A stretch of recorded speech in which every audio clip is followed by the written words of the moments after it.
sampailah kita pada saat yang paling menggembirakan hati orang beriman, bercampur aduk antara akan meninggalkan bulan suci Ramadan karena tidak lama lagi akan berpindah ke bulan Syawal, tapi di saat yang sama ada kegelisahan, kerisauan, akankah bertemu dengan bulan ini di masa akan datang?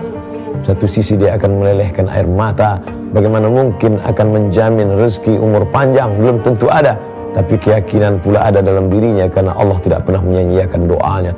Maka Nabi SAW sesuai dengan tuntunannya mengatakan taharru lailatul qadri fil ashril awakhir min Ramadan. Carilah kemuliaan Lailatul Qadar di 10 terakhir Ramadan. Bagaimana cara Nabi melaksanakannya? Nabi tidak hanya sekedar berkata, tapi dia mempraktekkannya dalam amal yang nyata. I'takafa Rasulullah SAW fil ashril awakhir min Ramadan. Nabi SAW melaksanakan i'tikaf di 10 terakhir Ramadan.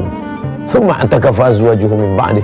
Dan setelah beliau meninggal, istri beliau Sayyidatuna Aisyah, demikian juga dengan Ummul Mukminin yang lain, mereka melaksanakan i'tikaf. Inilah amalan yang tidak pernah ditinggalkan oleh salafus saleh.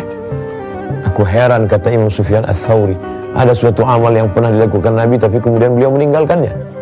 Tapi ada suatu amal yang tak pernah beliau tinggalkan. Bahkan ketika terakhir Ramadan, Nabi i'tikaf 20 hari 20 malam. Dan Nabi kalau sudah masuk ke dalam Masjid Nabawi, maka dia tidak lagi keluar kecuali hanya untuk darurat saja. La tubashiruhunna wa antum aakifuna fil masajid. Selama i'tikaf tidak melakukan hubungan intim, biologis, hubungan kelamin, khusus mendekatkan diri kepada Allah Subhanahu wa taala. Bagaimana Rasulullah? Syadda mi'zarahu, dia kuatkan ikatan kainnya. Makna kuatkan ikatan kain, menahan hawa nafsu. Sebagian berpendapat tidak berhubungan sama sekali karena khusyuk dan tawadhu, fokus kepada Allah Subhanahu wa taala. Aiqadha ahlahu, dan dia membangunkan istri, keluarga untuk bangun tahajud, untuk melaksanakan qiyamul lail, untuk beribadah kepada Allah Subhanahu wa taala. Maka ketika kita sudah mampu melaksanakan ini, melaksanakan amalan ini berat, tapi ada yang lebih berat lagi, menjaganya tetap istiqamah, menjaganya tetap konsisten, menjaganya tetap berkelanjutan, kontinuitas.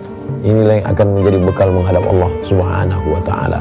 Maka di malam-malam terakhir itu mulai berpikir macam-macam, akan ada sepatu baru, akan ada kendaraan baru, akan ada perhiasan baru. Kalau dia tidak dipotong pikiran-pikiran itu dengan pertanyaan-pertanyaan, sudahkah menghatamkan Al-Quran, sudahkah melaksanakan sholat berjamaah terus istiqamah, apakah tarawih mulai tinggal, bagaimana dengan witir, bagaimana dengan tahajud, bagaimana dengan bersedekah kepada fakir miskin, anak yatim. Maka ini kepala mesti diseimbangkan antara informasi dengan dunia. Laisal aidu liman labisa jadid. Hari raya bukanlah bagi orang yang berpakaian berbaju baru. Wa innamal aidu liman ta'atuhu tazid. Hari raya adalah bagi orang-orang yang bertambah ketakwaannya, ketaatannya, ibadahnya kepada Allah Subhanahu wa taala. Bukan hadis Nabi, tapi amat sangat baik dalam kata-kata mutiara yang indah. Karena banyak orang yang terpukau dengan materi, mempersiapkan pakaian akan lapuk, mempersiapkan makanan akan busuk menjadi kotoran dan sampah, tapi mempersiapkan 10 hari terakhir Ramadan, maka ini adalah ibadah yang utama. Baca Quran yang selama ini masih tinggal 1, 2, 3 juz 10, khatamkan di 10 hari terakhir. Bersedekah yang selama ini masih bermalas-malasan, segan nanti, mungkin besok, mungkin lusa, maka pada saat 10 hari terakhir masakkan banyak, kirim ke fakir miskin, anak yatim, panti jompo, orang-orang mahasiswa, adik-adik kita yang sedang menuntut ilmu di hadapan para guru besar dengan kesulitan ekonomi yang tinggi, bantu mereka. Man farraja'an muslimin kurbatan min kurbat dunia, siapa yang melepaskan seorang beriman dari kesulitan dunia, Allah akan melepaskannya dari berbagai kesulitan pada hari kiamat. Ketika kita isi 10 hari ini dengan ibadah, insya Allah andai kita berpisah tidak akan ada penyesalan. Pikir dulu pendapatan sesal kemudian tiada berguna. Kalau sudah penyesalan di akhir masa tak lagi bermanfaat, apa yang akan dibawa menghadap Allah Subhanahu wa taala. Mudah-mudahan semoga kita termasuk hamba-hamba Allah yang tetap istiqomah dalam beribadah, lalu kemudian menambah ibadah itu menjadi berlipat ganda pada 10 hari terakhir Ramadan.